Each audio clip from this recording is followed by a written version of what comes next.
2021 жыл мерейлі даталарға толы. Ел тәуелсіздігінің 30 жылдығы. Адамзатты ғарышты бағындырғанына 60 жыл, ал Семей ядролық полигон жабылғанына 30 жыл. Осы даталардың барлығына қатысы бар бір тұлға, ол Олжас Сүлейменов.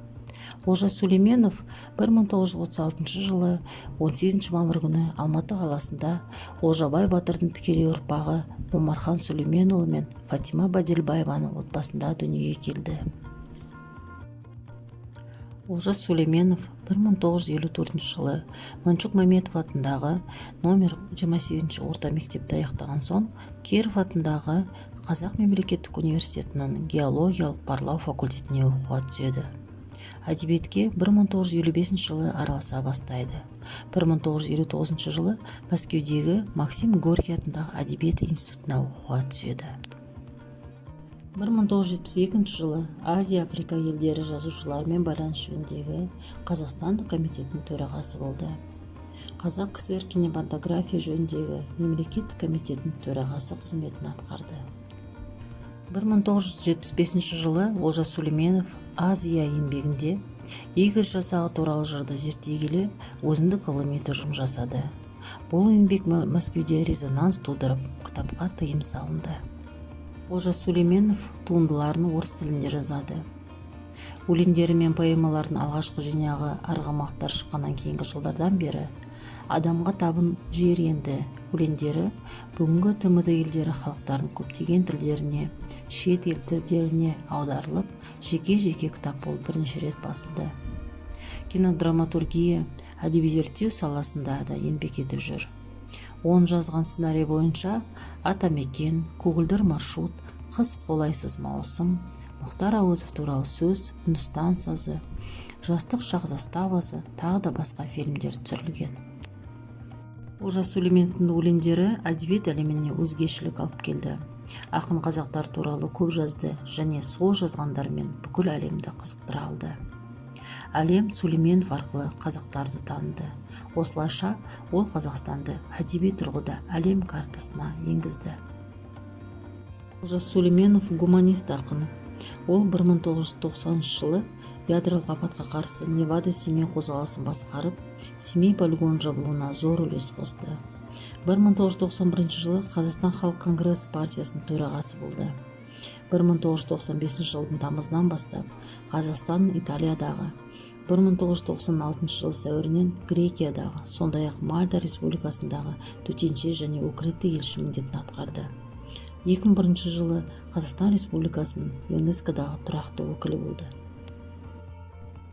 Олжас Сүлейменов әлі күнге дейін ел үшін, мемлекет үшін қоғамдық саяси жұмыстардың ең маңыздыларын атқарып келеді. Ол ұлтының жанашыры, елінің мақтанышы, әдебиеттің батыры, адалдықтың жыршысы.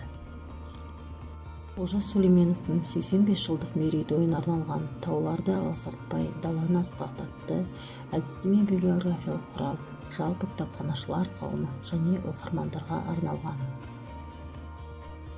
Әдістемелік библиографиялық әзірлеменің мақсаты тақырыпты кештер, портреттер, шолулар мен әңгімелерді дайындау мен өткізуге әдістемелік көмек көрсету. Кітапханаларда Олжас Сүлейменовтің өмірі мен қызмет туралы жаднамалар құрастыру. Өткен ғасырда әдебиетке құбылыс болып келген ойшыл ақын Олжас Сүлейменовті әлем адамға табын жер енді дастаны арқылы таныды. 1961 жылы жердің тартылыс күші еңсеріп, адамзаттың ғарышты игеруін жырға қосқан ақын уақыт өте келе тарихи зерттеулерге қалам тартты.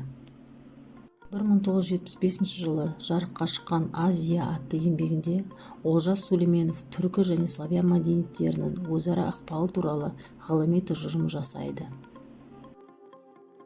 Ядролық сынаққа қарсы Семей Невада қозғалысының халық конгресі партиясының лидері, Қазақ КСР Абай атындағы мемлекеттік сыйлығының лауреаты, Қазақстанның халық жазушысы, Қазақстан меценаттар клубының Тарлан сыйлығының лауреаты, еңбек қызыл ту, құрмет белгісі, Октябрь революциясы, бірінші дәрежелі барыс, отан ордендерімен, көптеген медальдермен марапатталған. Азербайжан Республикасының Шухрат орденімен, Украинаның Ярослав Мудрый, Шешен Республикасының, Францияның және Ресейдің Достық орденімен марапатталды. 2013 жылы Қазақстанның тұңғыш президентінің мемлекеттік бейбітшілік және прогресс сыйлығын иеленді, ал 2018 жылы Шыңғыс Айтматов атындағы сыйлықтың лауреаты.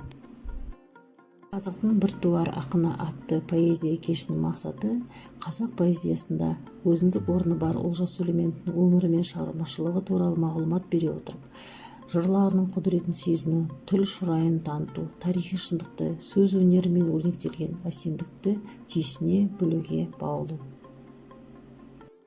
Аудандық кітапханасының оқу залында Семей ядролық сынақ полигонының жабылғанына 30 жыл толуына орай Семей полигоны ұлт қасіретті атты кітап көрмесі жасақталды. Олжас Сүлейменов YouTube арнасында атты бөлімінде сіз сілтемелерді басу арқылы көрнекті ақын туралы бейне материалдарды көре аласыздар.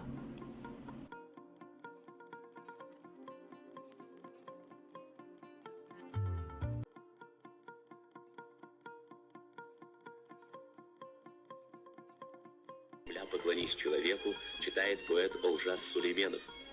Мир, земля, шар земной сочетание. Библиографиялық құралдың электронды нұсқасын кітапханамыздың сайтынан оқи аласыздар. Олжас Сүлейменовтің үлгілі өмірі мен шығармашылығымен толығырақ танысқыңыз келсе, Хромтау аудандық кітапханаға шақырамыз.